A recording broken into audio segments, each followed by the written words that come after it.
Donald Trump and the MAGA Republicans represent an extremism that threatens the very foundations of our republic. MAGA Republicans do not respect the Constitution. They do not believe in the rule of law. MAGA forces are determined to take this country backwards. Well, that was President Biden during his Soul of the Nation speech last week in Philadelphia, attacking half of the country in his ongoing campaign to paint MAGA Republicans as extremists. But his divisive rhetoric is not limited just to his speeches. Take a look at some of the tweets from the official presidential Twitter account over the last week. There are numerous tweets with negative language against MAGA Republicans.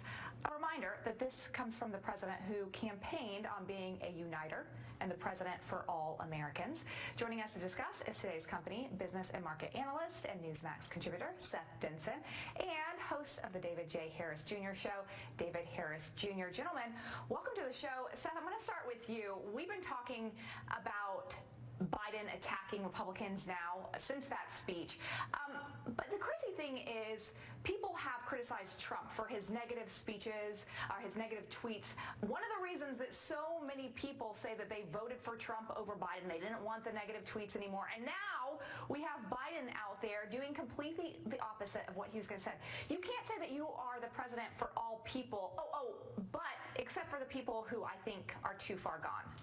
Yeah, this guy ran as the great unifier, right? But here's the thing, Lindsay. There was no question when President Trump was in office that he was doing his own tweets. I don't think President Biden's doing his own tweets. I think this is the people that are pulling the puppet strings. I think that's what's going on here, and he's just going out there reading the prompter, and he's running the deal the way they said they did. Remember, this is a guy that got elected in his basement. And the whole reason he got elected was make sure America thinks Orange Man bad. And so don't say anything to make him think different. And so here he is coming out doing exactly what got him into office, effectively, the opposite of it. So we'll see how this ultimately plays out. But it is certainly a change in tone, and I don't think it's to his advantage. By the way, I just want to point out one quick thing. Lindsay pointed this out. Those tweets are from the POTUS account, the official account. Trump always tweeted from @RealDonaldTrump, his personal account. So there is a bit of a distinction that is going unnoticed, that Trump tweeted from his own personal account. Biden's using an official government account to attack millions of Americans, which is important to distinguish. David, I do want to get on this because during his comments, Biden talked about going backwards. So let's talk about Hillary Clinton for a moment, because she's been making the rounds. She was on The View Wednesday where she was asked about Biden's comments. Let me play them for you. I think he did a real service, and I personally thought it was a strong and necessary speech, and I would not second-guess any of the language. The final thing I would say is, look, fascism is a very big word. I know that. But so is socialism, and the Republicans call every Democrat who wants people to have health care a socialist. So I think we do need to be careful with our language. All right, David, I just want to remind you, this is the same person that said the following. Take a listen. You could put half of Trump's supporters into what I call the basket of deplorables. Right? The racist, sexist, homophobic, xenophobic, Islamophobic, you name it. And unfortunately, there are people like that. So is she the right person to be out there talking about the appropriate use of language? The correct answer and response, Sean, should be no.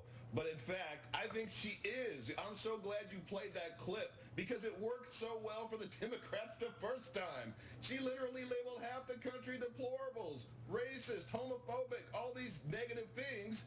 And did she win in 2016?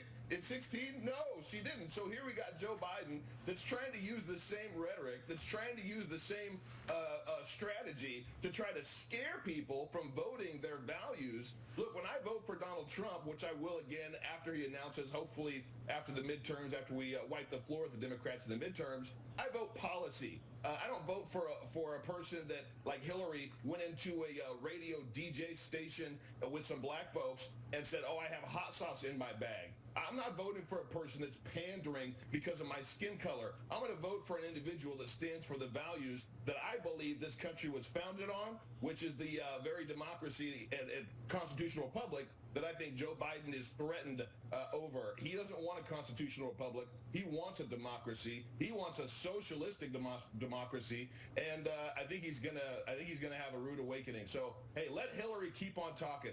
The people that I know and meet as I travel around the country and speak, they're waking up, and it's things like that right there that are making them say, you know what? I'm tired of this mess. I'm done. I'm switching my party affiliation. While she was on The View, she was asked if she was running for president again, and here was her response. Would you ever run for president again? No, but I'm going to do everything I can to make sure that we have a president who respects our democracy and the rule of law and upholds our institutions. What if Donald Trump runs again? He should be soundly defeated. It should start in the Republican Party. Grow a backbone. Stand up to this guy. And heaven forbid if he gets the nomination, he needs to be defeated roundly and sent back to Mar-a-Lago. Okay, obviously that was on CBS Evening News with Norah O'Donnell, but she did say that on The View too. It seems like she might be leaving a door open there, Seth. Only have a few seconds left to get an answer from both of you. Do you think she left the door open to run again? I think that we can't trust anything that comes out of her mouth, and if given the chance, she will likely try to run again if she thinks that she could be the savior. But I just want to point out real quick, I'm glad David's wearing that shirt. Republicans need to stay on point and message. Economy stupid. That's all we need to talk about. The economy. That's it. All right, David, do you think she's leaving the door open to run again?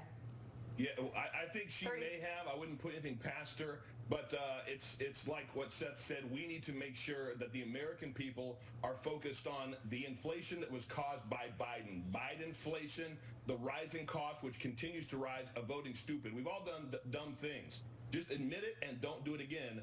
And get this shirt at davidharrisjr.store if you like it. That's a great plug. Seth, David, stick around, though.